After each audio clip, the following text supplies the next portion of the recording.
What made you decide to hike the AT again at 83 years old? The first one is just the people.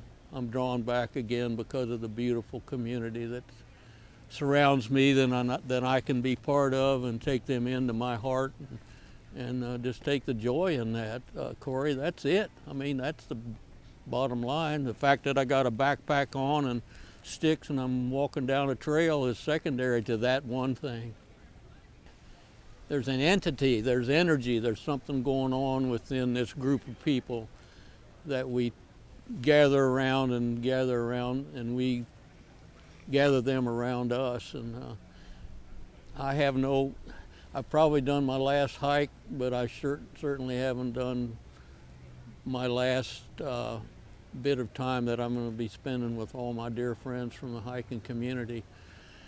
So the trail draws you, the trail pulls you back, the trail, it's in you, it's part of your whole being, it's part of your existence after a while.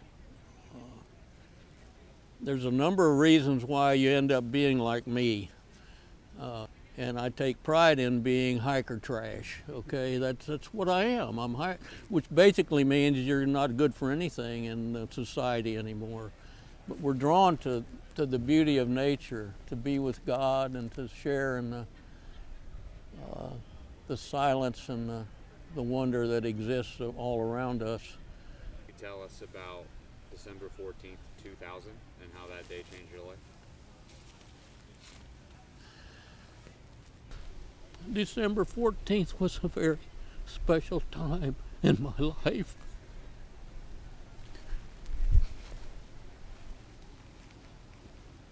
It was the day I climbed Flag Mountain and had completed the entire Appalachian mountain range.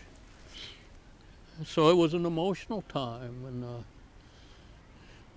I cradled my head in my arms and I leaned against the stones that form the tower called Flag Mountain Observation Tower, and I wept for probably 10 minutes.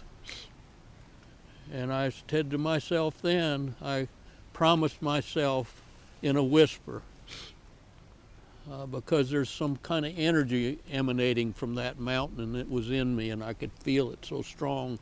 You're not vibrating or shaking or anything, but there's something going on that our physical senses can't feel or comprehend. I said that I would come back here someday. I don't know when, I don't know for what reason, but someday I'm going to come back to Flag Mountain. I've been the caretaker there now, Corey, for going on 4 years. Wow. So forgive me for being emotional. You asked a question. Now, can you come up with something a little more cheerful? Let's see. You are an optometrist in the same county that we work out of in Brevard, Florida, right? You're in Titusville? Yeah, not too far from here. How long do you have that practice? 30 years. Stuck in little rooms with no windows. You've been in the cubicles in these doctors' offices, and I'd go in. I just hate when they go off of regular standard time of the daylight, because then you'd lose. I'd go in the dark in the morning and come out in the dark in the evening. I'm an outdoors person. 30 years stuck in little examination rooms with no windows. Favorite part about it? Just the beauty of being able to help people. That's what the healing arts are about, is to help folks have a better life. And I don't know, I guess if I ask you, wouldn't you think that vision was kind of important in your life? Might have a positive answer. So I took great joy in being able to help people. But then I managed to leave that environment, and when I walked out the door to my office that last day, I never looked back, and I've been out. I tell folks, Corey, I tell them, well, I ask them first, I say, you go to church? And folks say, well, sure, I go to church. And I said, so you know what the place looks like that you go to church? And they said, well, sure. And I said, well, the church I go to doesn't have a roof. My church has no roof. I just want to enjoy life. I want to have a laid-back life. I want to enjoy nature. I just want to go when I want to go and where I want to go. I don't want to be driven anymore like I was during my career. So it was a wonderful time in my life. It was 30 years carved out of my life. Raising a family and children was important in my life. But once that was behind me and I had the opportunity to go, I guess you're familiar with that, because I went. How does it feel for you to be a larger-than-life inspiration to the entire hiking community and beyond? And do you recognize yourself as that? Well, I've gained an incredible amount of recognition for whatever reason that may be. I'm not going to stand on Walt Whitman's shoulders here and brag and shoot my mouth off about that. The way my life has been the last 25, 30 years, what has occurred and has come to me to bring me here today, to be sitting here for whatever reason that you think it's important for you to talk to me, had nothing to do with me or who I am as a person. We describe circumstances in our life as coincidences, or we use the word happenstance. Isn't it funny how this worked out? Sort of a thing. And it took me quite a while to come to the realization and the understanding that what was going on in my life was not something that I created or that I was doing out of my own initiative or my own efforts. I'm sitting here today in front of you and talking to you because I've been blessed. I've had incredible blessings come to me in my life. If that's been of importance and has had a positive impact on your life and other people's lives, that's a really wonderful thing. And that I can be the conduit for that, or the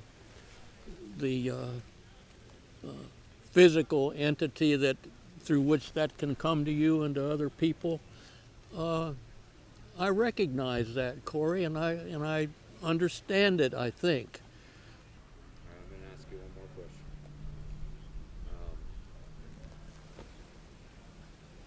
What words of advice would you give to someone who wants to leave their long-time profession and become a full-time adventurer?